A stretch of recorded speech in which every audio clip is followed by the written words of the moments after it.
दोस्तों, यूं तो झारखंड में कई खूबसूरत दर्शनीय स्थल है जो पर्यटकों के लिए स्वर्ग समान है, लेकिन पूरे झारखंड में ऐसी जगह भी कम नहीं जिसके द्वार या तो पर्यटकों के लिए खुले ही नहीं, और खुले भी तो उन्हें जितनी प्रसिद्धि मिलनी चाहिए थी वो नहीं मिली। टीम मासूम का प्रयास है कि इन जगहों को सभी के सामने लाया जाए। प्रस्तुत है इसकी पहली कड़ी, mind blowing Manoharpur. Jharkhand Orissa border पर मनोहरपुर एक छोटा कस्बा है जिसके आसपास गुआ, नोवामुंडी, किरीबुरु, जामदा, मेगाहताबुरु आदि प्रसिद्ध आयरन और अन्य माइंस है। 1950 के दशकों में इसी माइंस में चिकित्सक थे डॉक्टर बैद्यनाथ गांगुली। पेशे से चिकित्सक डॉक्टर गांगुली ने मनोहरपुर में बनाया अपना सपनों का आशियाना महुआ।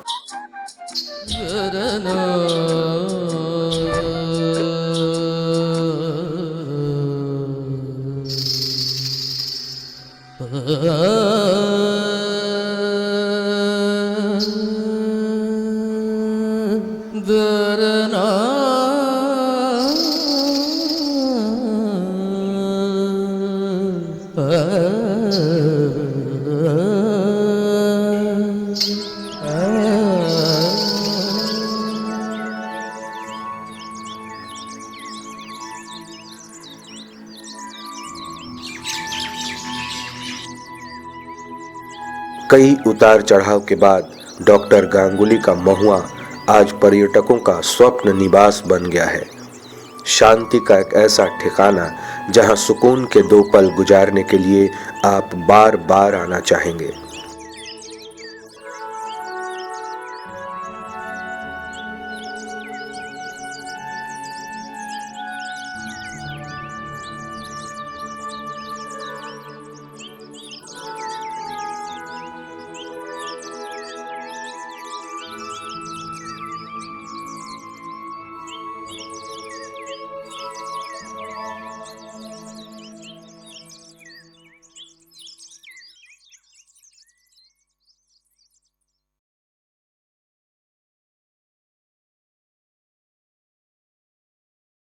डॉक्टर गांगुली के सपनों के इस आशियाने को बदलते दौर में भी बचाने के लिए संघर्ष कर रही हैं उनकी पत्नी मंजूषा गांगुली। साथ में है सहयोगी सनत कुमार सरकार।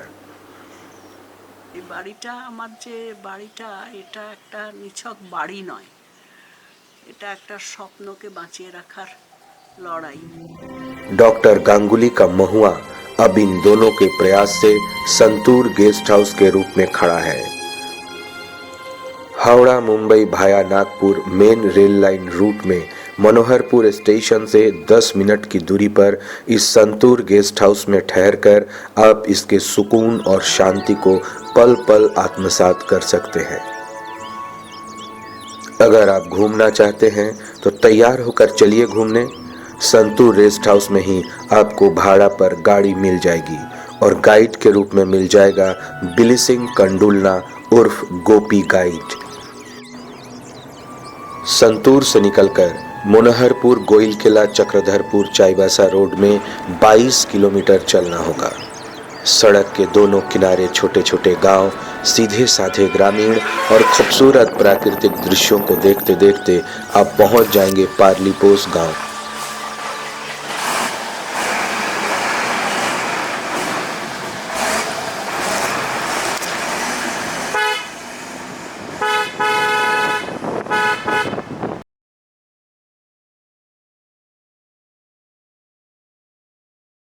यहाँ से दाहिने मुड़ने पर मिलेगा समीज आश्रम या विश्व कल्याण आश्रम।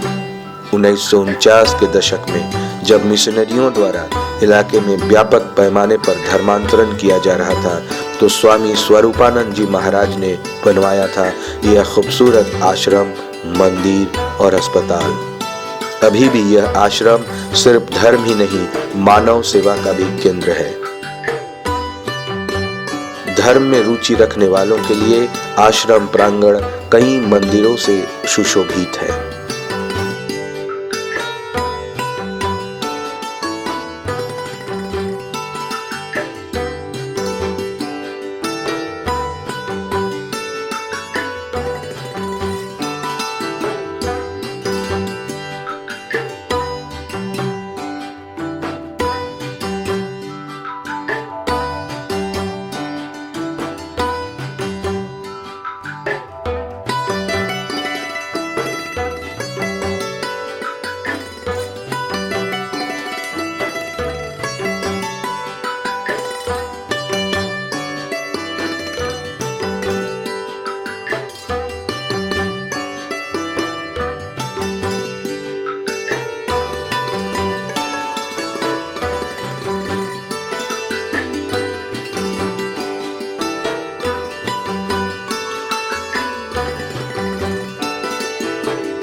पर इसकी असली खूबसूरती आश्रम के बाहर है, जहां झारखंड के दो पवित्र नदी कोयल और कारो का संगम है।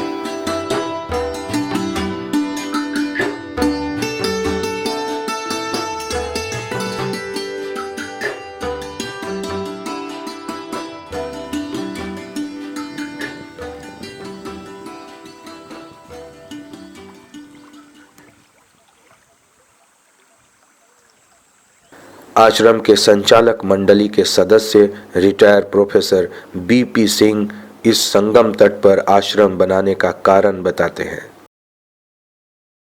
ये आश्रम ठीक उसी तरह से स्थित है जिसे गंगा और जमुना के बीच में प्रयागराज।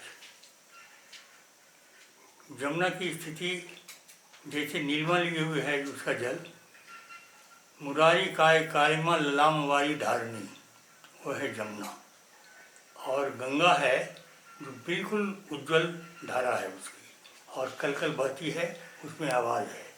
ठीक यही स्थिति कारो की है, जो जहाँ गहरा पानी है और नदी की धारा बहुत कम है, ऊपर में धारा नहीं के बराबर और पानी ज़्यादा, जमुना की तरह। इधर कोयल जो है सामने, ये कोयल की धारा तेज और पानी कम और रंग बिल्कुल साफ। ये दोनों दोनों नदियों की विशेषता ये है कि जब कारो का पानी, या जिसको काली कहते हैं, उसका पानी गर्म रहता है तो कोयल का पानी ठंडा। कोयल का पानी जब ठंडा गर्म रहेगा तो कारो का पानी एक का गर्म दूसरे का ठंडा, शीत अशीत, ये दोनों, ये स्थिति ये है। और तीसरी, जैसे सरस्वती प्रयागराज में लुप्त है, प्रयाग वहाँ प्रकट नहीं है, ठीक यही स्थिति यहाँ सरस्वती है। द्वारका और शारदा पीठ, द्वारका और ज्योतिष पीठ के शंकराचार्य अनंत श्री भूषित स्वामी स्वरूपानंद सरस्वती जी ने सरस्वती का आह्वान करके इसको प्रयागराज की, नव प्रयागराज की संज्ञा प्रदान की है। आश्रम घूमने के बाद पर्यटक जब संगम तट पर पहुंचते हैं तो यहाँ की मनोरम दृश्य में खो जाते हैं। दो नदियों की बहती धारा और साथ साथ बहती जिंदगी।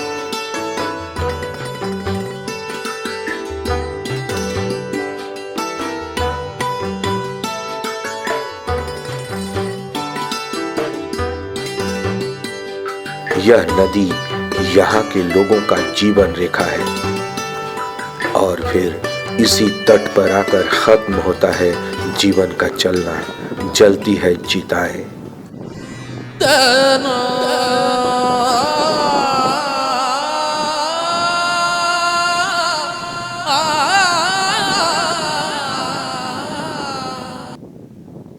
कोयल के बलवाई तट पर रंग बिरंगे पत्थर चुनकर आप साथ लेना नहीं भूलेंगे। यह पत्थर आपके घर में या एक्वेरियम में रह जाएंगे और आप उसे देख देख कर याद करते रहेंगे यहाँ की प्रकृति को।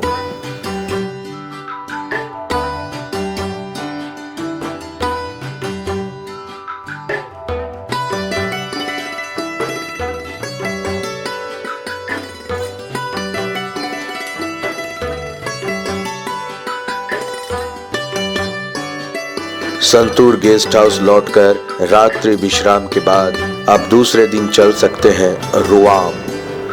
मनोहरपुर गोवा रूट में 50 किलोमीटर जाने के क्रम में रास्ते की खूबसूरती आपको सुकून से भर देगा। कोयल, कारो और कोयना नदी से घिरा हुआ मनोहरपुर छोड़कर रुआम की तरफ बढ़ने से सबसे पहले पर्यटकों का स्वागत करता है कोयना नदी और उसके ऊपर बना दुरदुरी पुल।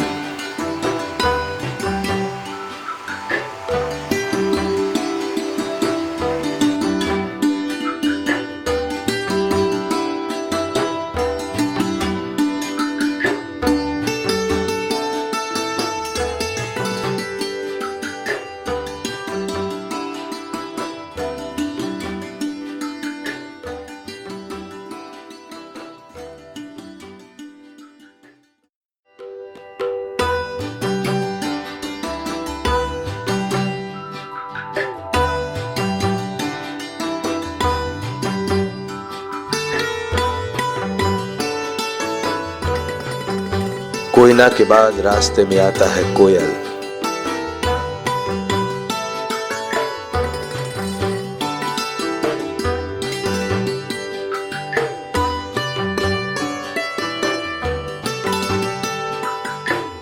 और फिर सड़क के किनारे आपके साथ चलने को तैयार मिलेगी बीऊ या बीहू नदी।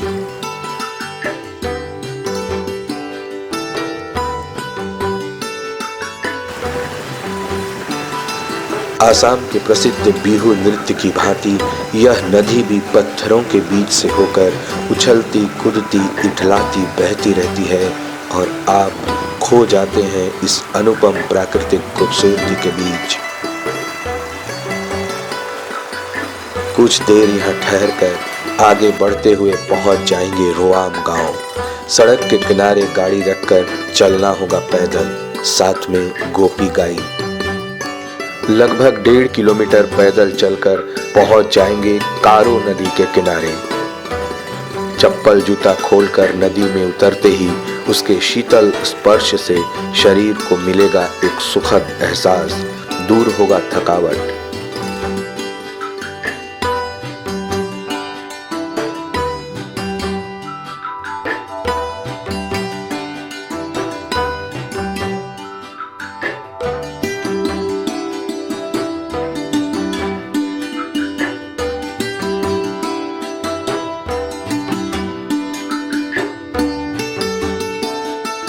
घने जंगलों के बीच इस नदी के उस पार जाना होगा, पर संभल कर, क्योंकि कहीं कहीं फिसलन भी है।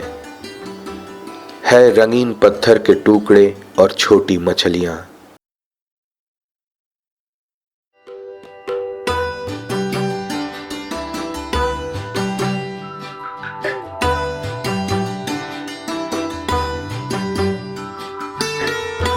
इन पत्थरों और नदी के बीच से होते हुए आप पहुंचेंगे भीमगाड़ा, जहां ग्रेनाइट पत्थरों के बीच एक पैर का निशान है। कहावत है, यहाँ मध्यम पांडव भीम अज्ञातवास के दौरान द्रौपदी के साथ प्रेम कर रहे थे। द्रौपदी ने कहा, यहाँ हमारे इस प्रेम का कोई निशानी रहनी चाहिए। तो भीम ने अपना एक पैर से पत्थर को दबाया और भीम के पैर के निशान हो गए। एक अन्य कहावत है कि प्रेम के दौरान स्थानीय लोग जंगल में छुप कर देख रहे थे। द्रौपदी को इसका आभास होते ही वो सकुचा गई और क्रोधित होकर भीम पत्थर पर पैर पटका, जिससे पैर के निशान हो गए। सच्चाई चाहे जो भी हो, चारों ओर पहाड़ और जंगल से घिरा हुआ कारो नदी और उसके किनारे रंगीन पत्थरों पर यह निशान, जिसे केंद्र कर स्थानीय लोग साल में एक बार मेला लगाते हैं और कभी कभी पूजा भी करने आते हैं। यह स्थान इतना मनोहर है कि आप घंटों यहाँ गुजार देंगे, लेकिन गोपी गाइड आपको शाम ढलने से पहले वहाँ से जाने के लिए तैयार कर लेगा। गोपी सिर्फ गाइड ही नहीं, एक गायक भी है।